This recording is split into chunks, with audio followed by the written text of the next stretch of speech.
everyone, Anne-Marie, life coach here, owner of the Soul Awakening Academy. I don't know if you can see that board behind me, but this is, I kind of want to bring this into what I want to talk about today. So, did a post last night which had a great response from, and it seems that most of us can relate to some of the limiting beliefs that I wrote on my little whiteboard. So, most of the clients that I see come because they have some kind of limiting belief that they're struggling to get over. So consciously, it might not make sense to them why they feel that way, because our limiting beliefs are formed in early childhood and they've become so automatic and ingrained in our psyche that we're on automatic replay with them. And people can find it really hard to break through that barrier on their own. Even, now, like, I still struggle with the whole limiting belief thing, because you become emotionally triggered and the default setting is to go in and ride with that emotional trigger rather than bringing awareness to it and creating a belief reframe or some type of action that disturbs the automatic flow of the limiting belief. So you have a thought, a feeling and an action that's based on CBT, cognitive behavioural therapy, thought, behaviour, thought, feeling, action. So our behaviours are a result of our thoughts and our inner dialogue. So our beliefs create an inner critic within us, an inner voice that tells us certain things about ourselves. And one of the things I teach on the Soul Awakening life coaching course is to how to change that inner critic into an inner cheerleader, so it becomes, so you become your biggest support fan. Excuse me. I'm just going to keep my eye on any comments that come up, because if you are having any limiting beliefs, if you're struggling with anything, please let me know. Type them in the comments box and just let me see if I can help you in any way. So I'll try and keep my eye out for the comments. Because Facebook has changed, I've struggled to see who's on. But I'll do my best. I've got my computer open. I can see a few of you have joined. Hi Neil, congratulations on your new baby. So anybody who's suffering with any kind of limiting belief, tell me how it's showing up in your life. First of all, you've got to bring to your awareness, your attention, like bring it out into the light, if you like, what the actual problem is. Like, how is it showing up in your life? How do you know this problem is alive and active in you? So for some people, especially in a business sense, it's going to be procrastination. Yeah, I'll talk about that definitely. The root chakra, absolutely the foundation. So the root chakra is the problem. So Neil, in the Kabbalah system, this is the area, the sacral of Malkuth. So everything that we're bringing down from our spiritual nature is being manifest in the physical form through the area of Malkuth, which is our root chakra. Thanks, Neil, I appreciate that. So this is like a 7-step process. This is my 7 steps to spiritual alchemy. This is what I teach in the spiritual life coaching course. And the first step is to identify what is going on in your root chakra, because your root chakra is your foundation, it's your base. Everything that you're working towards in your life is going to be built on the foundations in your root chakra, so the energy of your root chakra. So if you were to think about the foundations of your life right now, how you feel about it, how you feel in life, ask yourself, like, how do you feel? What's your body telling you? Do your foundations feel shaky? Are they strong? Are they weak? Does it feel like it's built on sinking sand? What's happening in your roots? Some people will say that they feel like they're stuck or they're standing still. And that is very much a root chakra way to talk, because we're looking at the roots that we've planted into the earth that keep us strong and stable. And as we plant a tree, the tree grows from the ground up. And at the top, it's at its weakest point, because obviously the storms will hit it. And if a storm hits, that tree relies on its roots to keep it centered, grounded, balanced and alive and in the earth. Otherwise it will snap and crack. And it's a little bit like ourselves. You know, we can do a lot of work on ourselves, and we can do a lot of spiritual work on ourselves, and work our way up to our third eye and our crown chakra through different modalities of reaching those different states of consciousness, ayahuasca, DMT, if you go down that route, or simple meditation and healing work as well. Really, your issues are always going to lie in your first 3 chakras, because they're the ones, when you were a child growing up, received the imprinting. You've got your root chakra, which is the one that's telling you what you're manifesting into this world. And then you've got your sacral chakra, which is responsible for the sensations of your body. Then you've got your solar plexus chakra, which is responsible for your thoughts, your feelings, and how you project yourself out into the world. So each one of these 3 lower chakras, they are most physical chakras, so what keep us in the human body and allow us to have this human experience. So they all hold a core belief. So the root chakra is developed between 0 to 7. And this is where we will figure out, do I belong here? Who's taking care of me? Is it safe for me to be alive? Is somebody loving me, supporting me, meeting my basic survival needs? Just like Maslow's hierarchy of needs, he proposed that every human being has a natural desire to grow and evolve. So that person reaches a state of self-actualization, meaning they know who they are at a core level. But to get to the state of self-actualization, you have to work through the different lower levels, and they have to go in. You have to work through them in distinct stages. You can't skip a stage. So this is why it's really important to work on the first stage. I do the 7 steps rather than the 6 steps to soul awakening. And the first step, just like Maslow's first step, is meeting your most basic survival needs. Because when you feel a sense of safety, comfort, support, belonging, you feel safe to move up into the world of emotions and exploring them, relationships. Who am I compared to somebody else? But going back to the beliefs that are formed, the root chakra will hold a belief of, is it safe for me to be me? Do I need to hide? What are my security needs?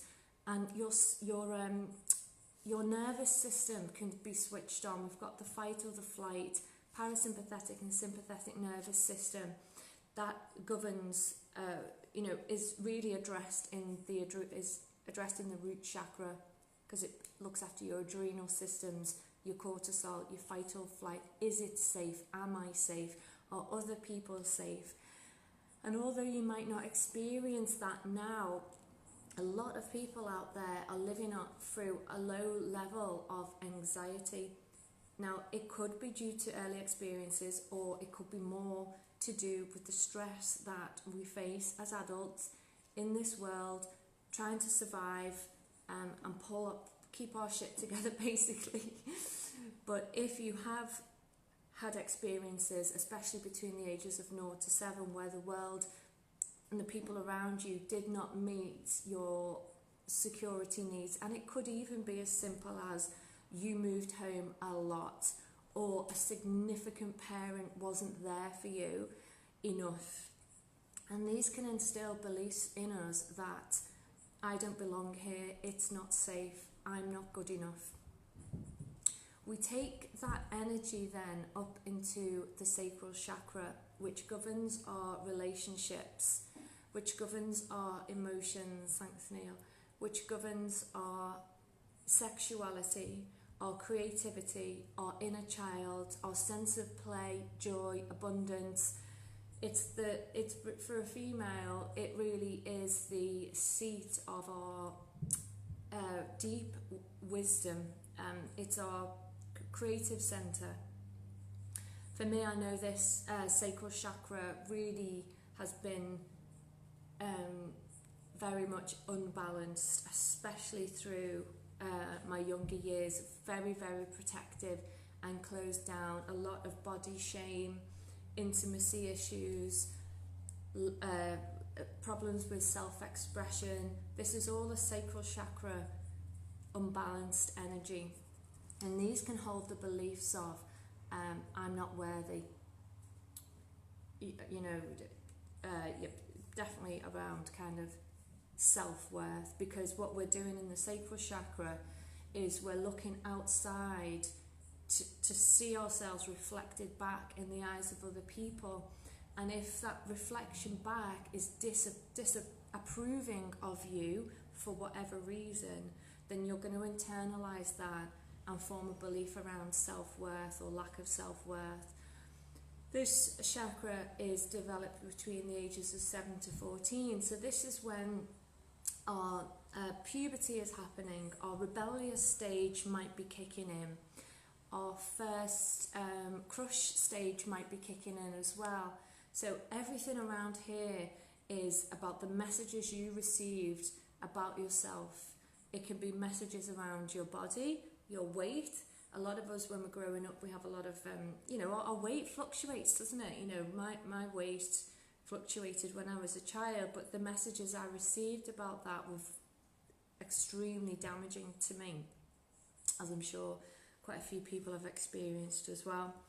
And then we take that energy up a level to the solar plexus chakra, which is where we then go out and try and make it in the world. This is where our identity or ego gets expressed into the world. This is between 14 and 21. So we're going through school, we're seeing where we fit in, we're finding our place in the world. We've got this level of self-worth or lack of, and we can even be faking it to make it. We're projecting a persona that we want people to see. Now that persona is not necessarily a true reflection of how we feel on the inside, because of the beliefs that we've formed through the lower levels of do I belong here? Am I safe? Am I good enough as I am? Am I allowed to express myself, or do I need to show another version of me? So this will all be projected out into the world as what's known your persona, your personality, your sub-personalities, the many different words for it. And you can ask yourself, what archetypal energy do I express when I go out into the world? It's how you kind of want people to see you. If you get to a point in life like me where you don't like the persona you've created and you don't like the version that people are seeing of you, then it can lead to a transformation occurring in your life. And that transformation can come in gently or it can come in like a wrecking ball for you to deal with. But it's just helping you move up to the next level, which is the heart level, and how you want to express love in the world, and how you love and how you receive love.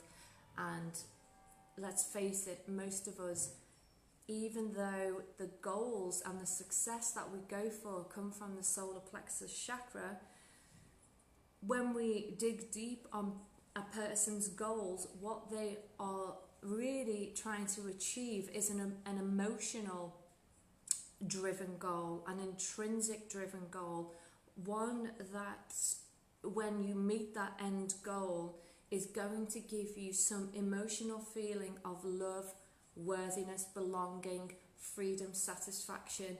It's never normally, well, I want a sports car because I like them.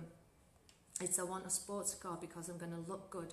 Okay, why do you need to look good? Why do you want to look good? Because fundamentally that person has a lack of self-worth and needs this material gain to elevate that person's level of worthiness in the world. So then when he's looked upon by outsiders, he will feel an exaggerated version of himself, because what he feels inside is lacking in self-worth, so he needs the sports car to help him elevate himself. Hope that makes sense. So these limiting beliefs that we form, the third chakra is all about self-esteem, confidence. Can I make it in this world? Who do I need to be to make it? Some people will, you know, allow people to take over them, will always be overlooked because the energy that they're projecting, the messages they've received, has created this persona which is possibly not in alignment with their true self based on your early experiences, and only you know what they are. So I'm just going to have a little look in the comments. If anybody wants to share anything that they are feeling, or if they think they have any imbalances in any of the chakras. So the root chakra, who do I belong to? Where do I belong? Who am I? The sacral chakra, self-worth, is it safe to be me? The solar plexus is, am I worthy? Am I good enough to achieve my goals? So reframing the limiting beliefs that we've got. So I did a post last night and I wrote on a whiteboard, because what had happened is I was in the company, I was in the company of people who obviously matter a lot to me. They're the people who can trigger you the most, and I was triggered. And when I get triggered, I can get quite angry and defensive, and I internalise that anger, and I can get quite upset about it. So I had all these thoughts and feelings going on when I got home, and I didn't want them to be in my body and to manifest in, because if anybody's read the book by Candice Pert, Molecules of Emotion, she explains so well that when we have an emotion, it's just a chemical hormone release in the body, and that hormone, that chemical, that emotion doesn't go anywhere unless it's given an outlet. It stays in the body like a vessel, and we keep the lid on it and we keep it down.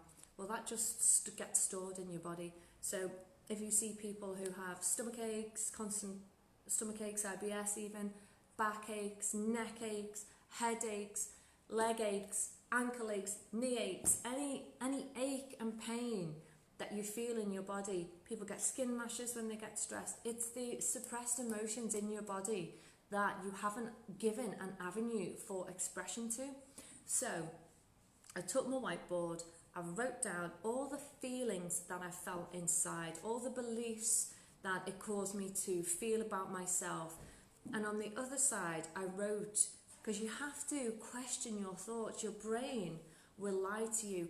Now, as a child, from, you know, being born to, I know, 14, 21, you're kind of, you're subjective, you know, you can be influenced easily by the messages, the thoughts, the opinions, the judgments of other people, especially in the early days from 0 to 7.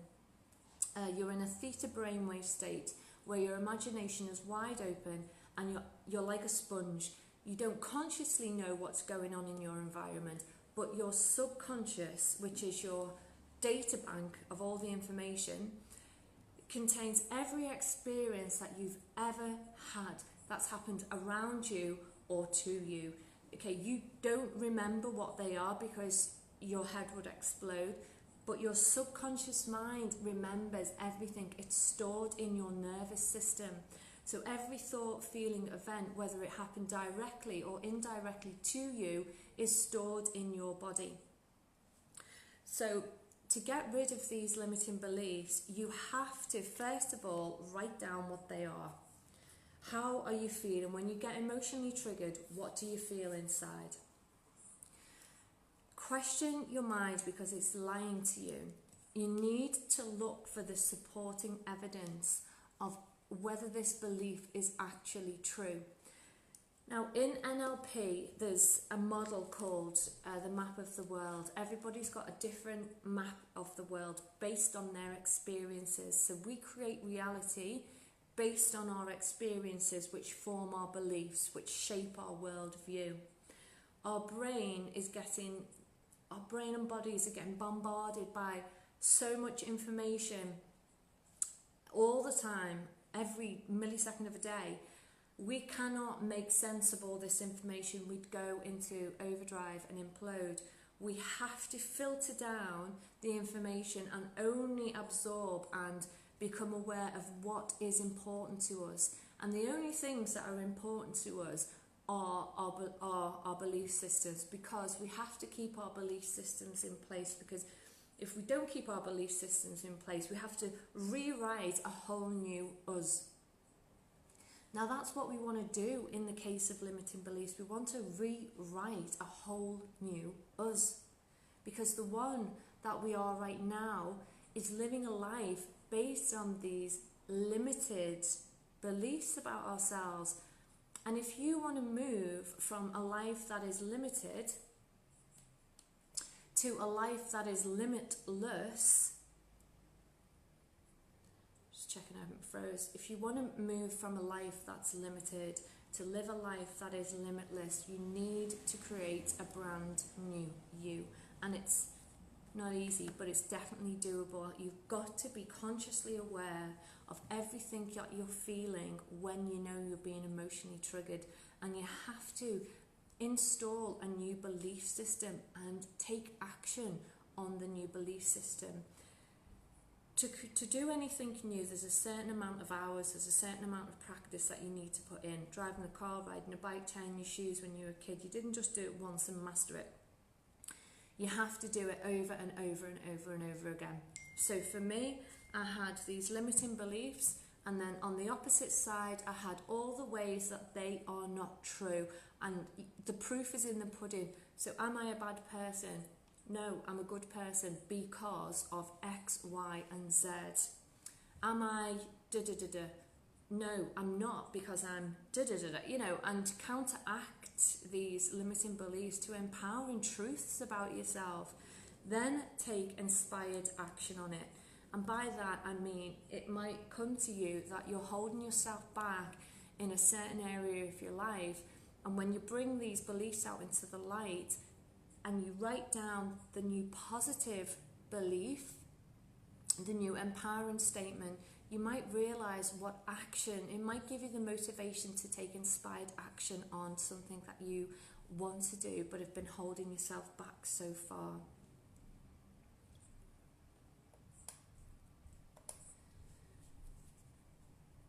Okay, so I'm just trying to see if any other comments come up, or you've all got bored of me yet.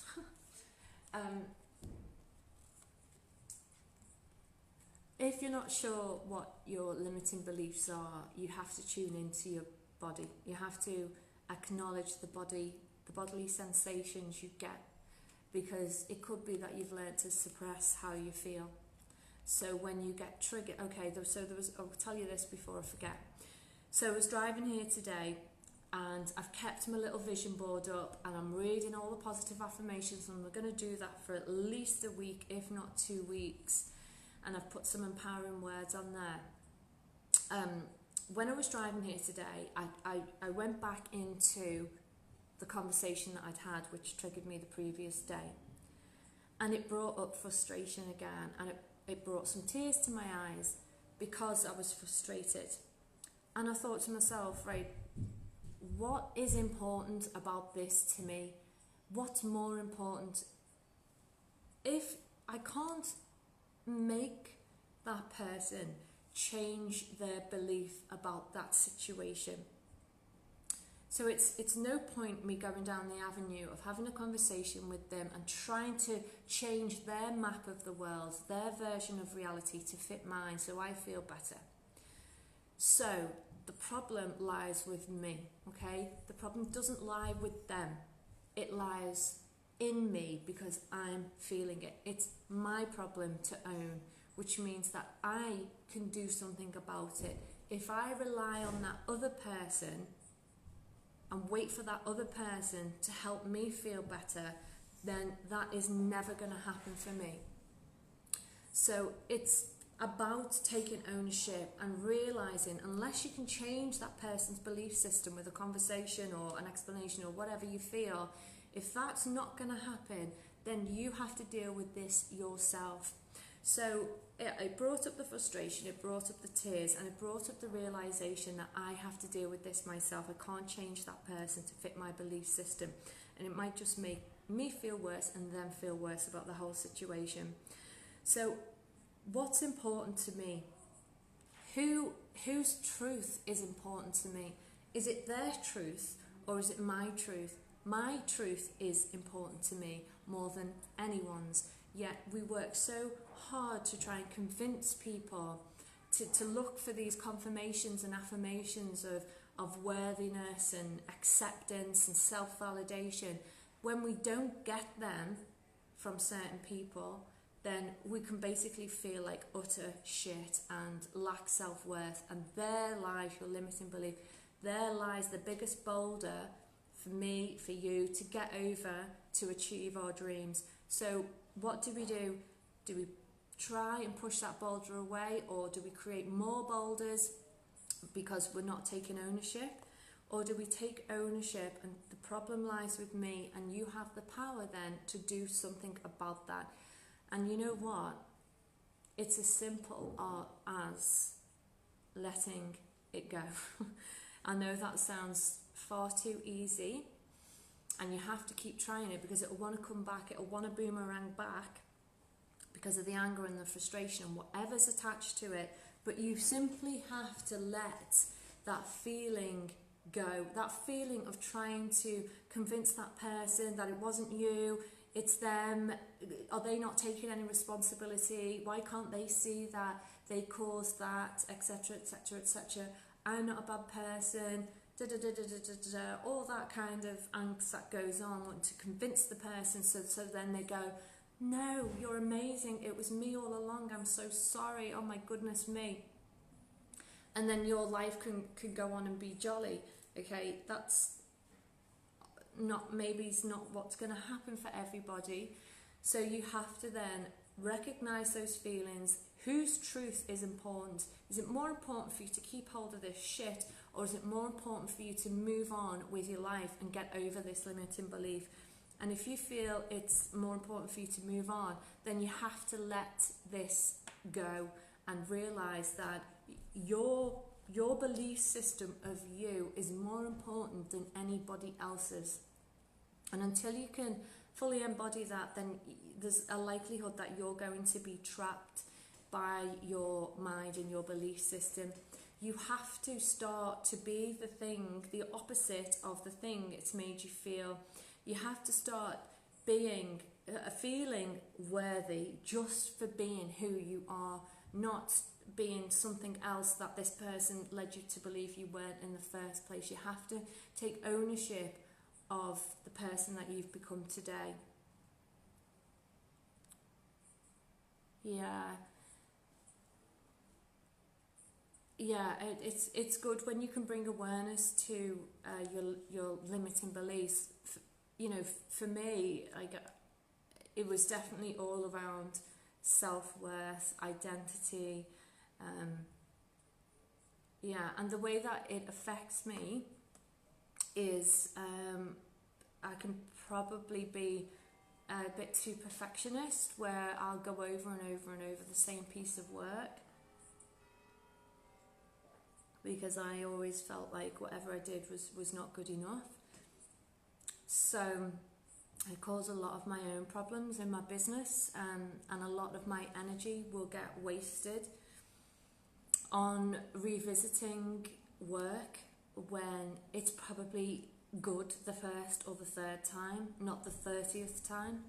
So that's one way it can show up for me. And the more I take ownership of it like this, the more I talk about it, bring awareness to it, let people know that actually, you know what, that's an issue for me, and I'm taking ownership of it, and I'm putting my work out there for what it is, like it or lump it. As soon as you can start to move past the belief, then you're becoming more empowered as a person. And sometimes, you know, I do something called Soul Truth, where we ask, you know, I ask you, what's your deepest vulnerability? What do you hide? What do you avoid? What do you want to avoid people seeing in you? Like, what's your deepest shame? You know, and we carry these deep shames within us, and then we create a false personality so we mask it. So look at me here, over here, don't look at me over here and see my shadow, which is full of shame. Just see this version of me, and, you know, think about the archetype that it could be. It could be like, you know, the healer, the fixer, the good mother, the dutiful father. You know, these are all archetypal energies. Great work by Caroline Mace, and even Dr. Carl Jung. He coined the term archetypes, and they're just energy masks. They're just personas. There's nothing wrong with them. We attach them all the time. But just think about it. You know, is it the true self, or is it a self that I've identified with to mask all the pain that I'm feeling in these lower chakras? When we get to the heart, we can really tap into the sacred part of ourselves, you know, the higher self, if you like, and form that spiritual bridge to our crown chakra. So anyway, if anybody's got any comments, that's fab. If not, I will let you go. So I did pull a message for the people watching, and it's the Ace of Cups. And if you can see that,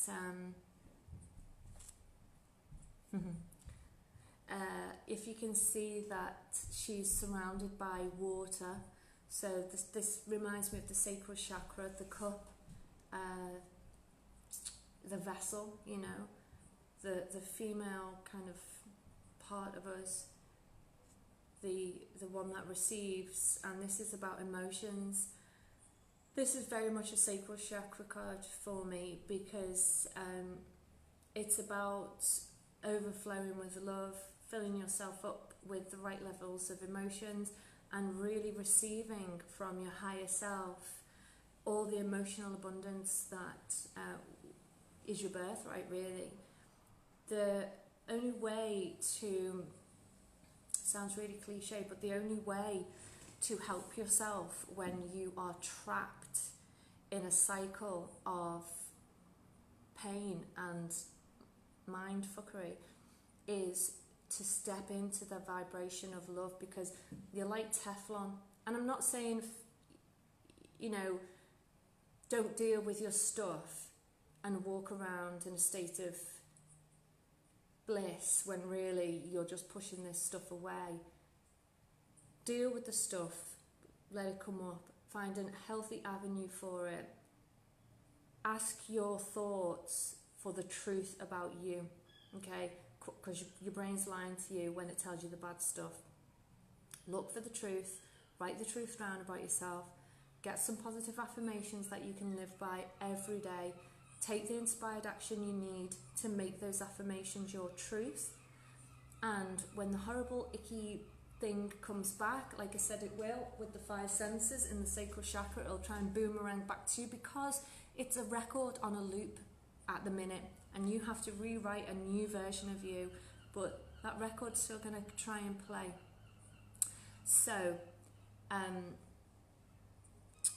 I've lost my train of thought because I saw, hi John.